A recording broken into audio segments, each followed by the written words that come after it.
Bom, então vamos falar sobre como que a gente protege. A gente viu as ameaças, né? Já descobriu o que é um endpoint. Como que a gente protege esse endpoint? Nas empresas, nós temos soluções corporativas de proteção de endpoint. E por que elas são diferentes das soluções domésticas? Se você acessar aí um site de um fabricante de antivírus, aí, como Kaspersky ou Sophos, você vai ver que existe essa diferença. Software para empresa e software para casa. Não é só porque eles querem cobrar mais caro para uma empresa ou alguma coisa assim. É que para a empresa eu preciso ter uma central, um dashboard, um lugar onde eu consigo, do ponto de vista do administrador dos endpoints, eu consigo administrar várias máquinas. Então, essa central, esse dashboard que eu possa fazer esse controle, né, ele é só no caso do aplicativo corporativo. No aplicativo doméstico, praticamente a solução é igual, só que eu não tenho esse dashboard centralizado. Por mais que a minha licença, por exemplo, eu uso Kaspersky aqui no meu computador. Por mais que a minha licença permita que eu use 5 terminais, eu posso instalar o Kaspersky em até 5 dispositivos diferentes, eu não tenho uma central onde eu possa utilizar e ver os meus outros dispositivos. Eu tenho que ir lá no dispositivo e gerenciar. Então, se eu tenho que abrir um firewall do meu Windows, eu vou lá na minha estação Windows e abro dentro do meu Kaspersky. Se eu for abrir o do meu filho, que também está protegido pela mesma solução, eu tenho que ir lá na máquina dele e fazer essa configuração. Na empresa, isso seria inviável, obviamente, porque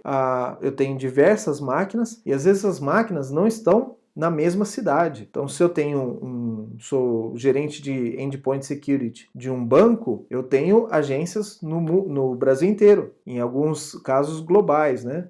Em outros países. Então, eu tenho que ter uma solução centralizada, onde eu configuro ali e falo assim, olha, todas as estações vão ter que receber essa atualização. E aí, dali ele despacha isso para todas as estações. Ele consegue te dar gráficos e resposta, né, de quantas máquinas ainda faltam instalar e aplicar aquela solução, aquele controle de segurança que você solicitou. Então, essa é a diferença do endpoint corporativo, que a gente utiliza nas empresas, e o endpoint doméstico, que você instala e usa na sua casa. Uma das principais funcionalidades, então, do endpoint security é a proteção contra o malware. E aí, por que é essa principal solução? Porque, como eu expliquei anteriormente, é um dos maiores tipos de ataques. E normalmente o antivírus da solução de endpoint security, ele trabalha com assinaturas. O que é uma assinatura?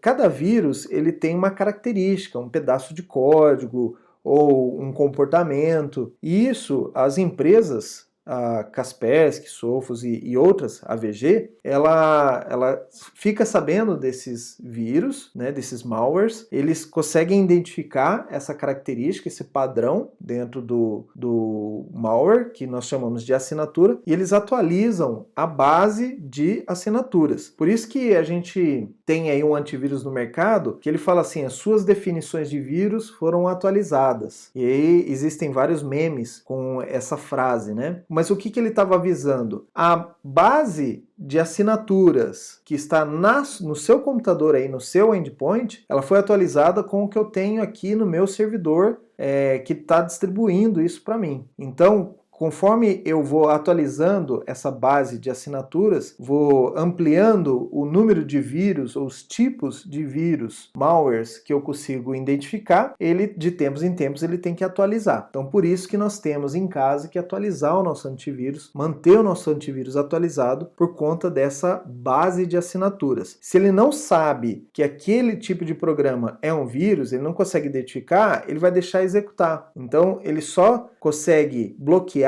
e te alertar que aquilo ali é um vírus quando ele tem essa base atualizada. Então, dentro do mundo corporativo, o Endpoint Security, a central do Endpoint Security, vai ficar responsável por atualizar todas as estações para que elas funcionem também offline. Não só quando ela está conectada na rede, mas ele tem que, essa base de assinaturas de antivírus, ela tem que estar atualizada em todas as máquinas. E por isso o controle, né? Se eu deixar uma máquina sem atualizar, ela pode ser contaminada.